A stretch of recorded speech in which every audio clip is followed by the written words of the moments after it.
Hello, welcome back to Laura's Designs. Today I'm going to show you how I make a daffodil.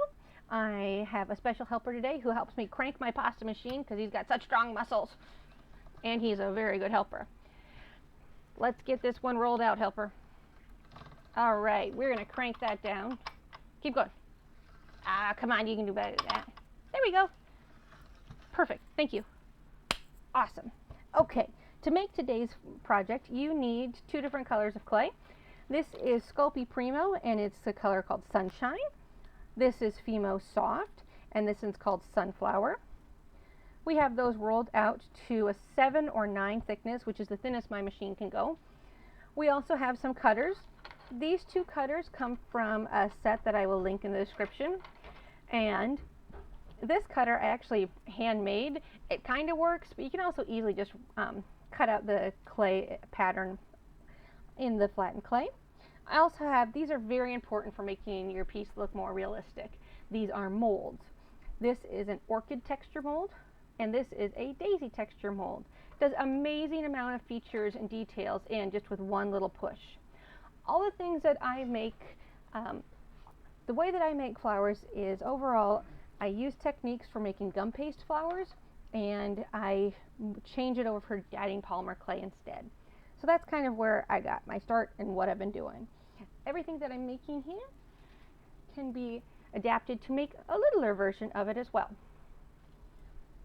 Okay, let's get started. Oh, another thing you're going to need. This is my little baking donut. It's a bunch of aluminum foil that's wrapped into kind of a odd little shape to make kind of like a shape for the flower to sit in to dry. Not dry, excuse me, to bake. So it'll sit in like this, and that's how I bake them. Another thing that you're going to need is these are just some good old artist artist chalks or student chalks that have been finely ground up. Okay, let's do this thing. I'm going to take my cutter that is a petal shape, and I'm going to cut out 6 petals. In my example one, I embarrassingly put 7 petals in, and then someone kindly said, "Oops, sorry, those only have 6." And I said, "Sorry about that. I didn't research before I made the first one." Okay, so just like cutting out cookies, I got my 6 petals, and then this is my little homemade cookie cutter shape. It's just literally out of a tin can. It kind of works, but for more often or not, I gently just use it and make a shape. You're kind of making a trapezoid shape. Let me cut it out real quick and show you. I'll just use one of my quick little knives.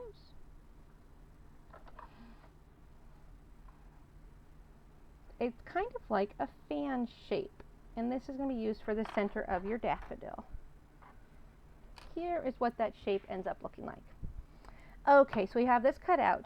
Now, the center part of the daffodil has amazing texture and it's not a straight edge on it. So what I do is, this is something that was a daisy cookie cutter, and I just use it and gently chomp out the very top lip of that. And that gives us more of a jagged edge. See, it's got more of a jagged edge now rather than just a straight line. For our centerpiece, that is the sunflower, I'm going to take my orchid mold, set it in there, and give it a good squeeze. When you take it out, just that's such a simple step, so easy, adds this amazing texture to it. So we've got that one made, and then we're also going to take and use our daisy pattern. Now, we're going to do the same thing where you just stick it in here and you give it a good shove, good squeeze, work out some hand tension. Now this one you'll quickly notice, well, it doesn't really fit into that mold very well. You're absolutely right. Once it's in there, it has a good deal amount hanging off the actual silicone shape, but because the very base of your petal is kind of hidden anyway, I haven't found it to be a problem. So we'll do all 6 of these lickety split. My daughter helped me make a bunch of little ones the other day, and is very sick of this mold because we made little ones, and since each flower we made 12 little ones, and then we made 6 petals each, and she was really sick of this mold by the end of the day, but she's a very good helper and I appreciated it. Okay, there we go. Now we got our petals made, and now we're ready for our center. Another piece we're going to need is the stamen in the middle. So here's how I make this. I take a piece of my sunflower color and I give it a nice straight edge, like that. And I take a piece of wire. This is pretty thin gauge wire. I'm pretty sure I got it at the dollar store. It's nothing special, but it does its job. And I'm going to take that and just wrap that up around it. And this is the hard part. Once you start to wrap it around, then you keep wrapping and you keep rolling until that whole wire is hidden.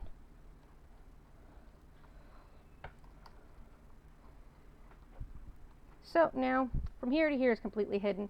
This part's sticking out, but that's fine. The very tip of it, I want it to have this shape. It looks kind of like a clover, and that's what I've observed in the middle of flowers. So I just take a little bit more clay and I kind of play with it, add a little bit more clay here and there, and make my little clover shape. Now that I've added that little bit of clay, use your handy dandy tool and gently make that shape.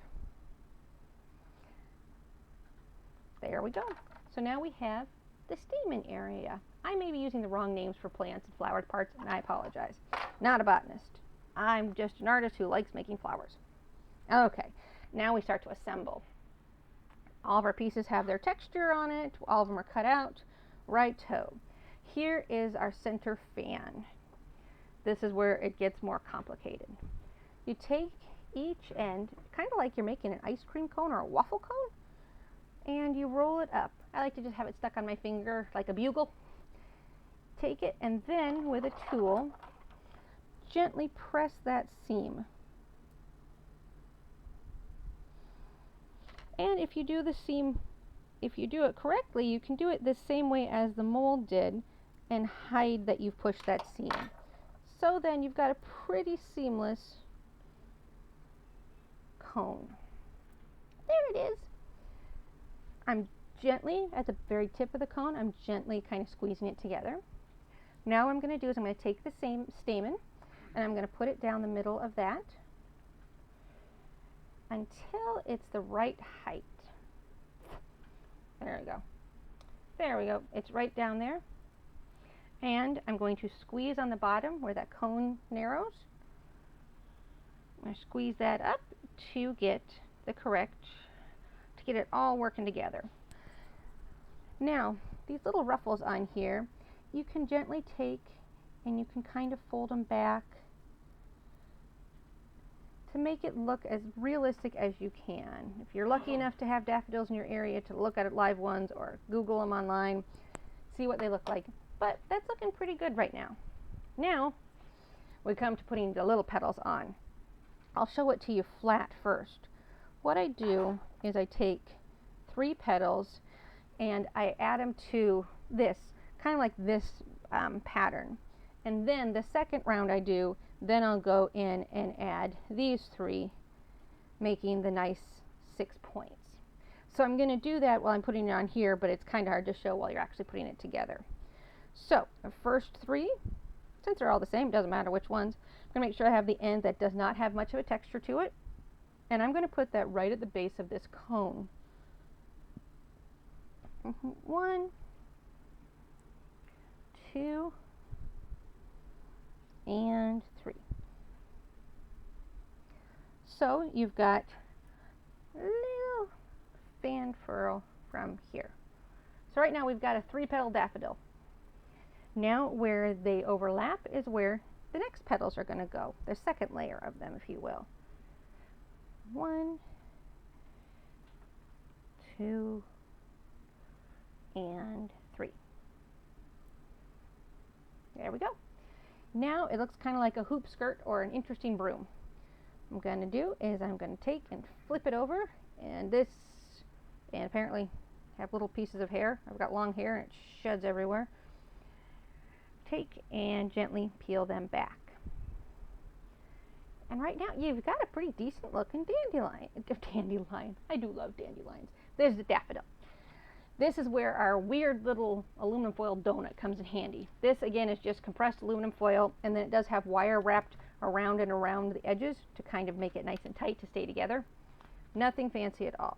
To put that in here, I'm going to flip my daffodil back up and put the wire through it, and then gently flip it up.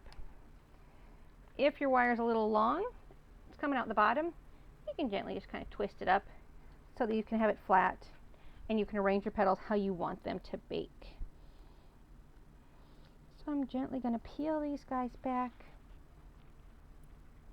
and give them the end all shape that I want it to look like. With the clay, sometimes you could even push just a tiny bit down and push that clay into the aluminum foil so that they kind of stick where you want them to. If you do that really hard, then you may get a little bit of a hole, but if you do it gentle enough, then it can work.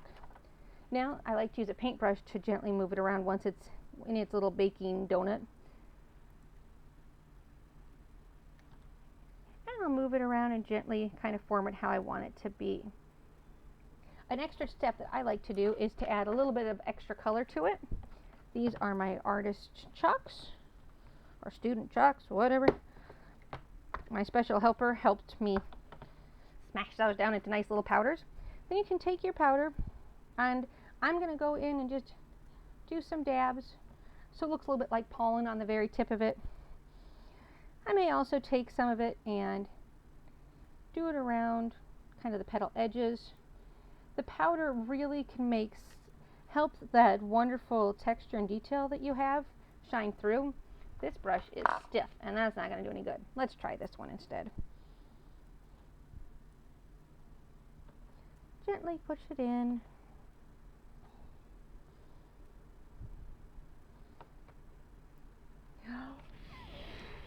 My whole desk area is covered in this kind of chalk in all kinds of colors.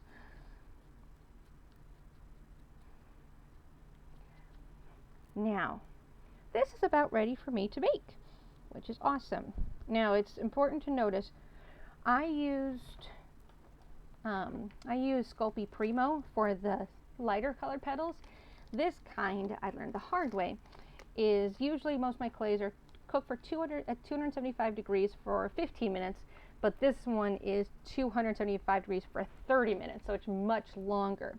If you don't get it right, then if you don't do it long enough, then when you bend your petals, they just break right off, and it's so horrible. You think at first that it's cooked, but unless it fully cures, your petals are going to break off and just make you super sad. Let's see here. So what I did to make sure I had the right baking temperature for it, because everybody's oven's different, I made little petals and I cooked them at different times. 15, 20, 35, 40, and 45 minutes. This is a 15-minute one, and it'll bend, but not as well. This one was up to 35 minutes, and it bends much easier, much more flexible, much less likely to break. So what I do for my daffodils is they bake for a total of 45 minutes, and here's my other helper. She helped me make 12 of these last night. Hello. Thank you. No, okay, so here we have this ready to bake. I always bake in a metal tray, inexpensive aluminum liner, metal tray, and then another one on top, and have them binder clipped together so that the fumes stay inside. So far I have not had any problems with pieces burning or anything like that. So there's how you make a daffodil. I'll put links for these molds and cookie cutters below. Some of it, like if you don't have a cookie cutter to cut out the petal shapes, you can do that pretty easily. And you might be able to find some textures around home that could work to make these petal textures. The whole kit I have that I have all these molds from, that I think it was like $40 for like 10 different types of flowers. Yeah, So it's come in helpful for a lot of different things. please leave me, send pictures to my email. I'll put it in the comments. Show me how's it going and have fun making flowers. Thank you. Bye.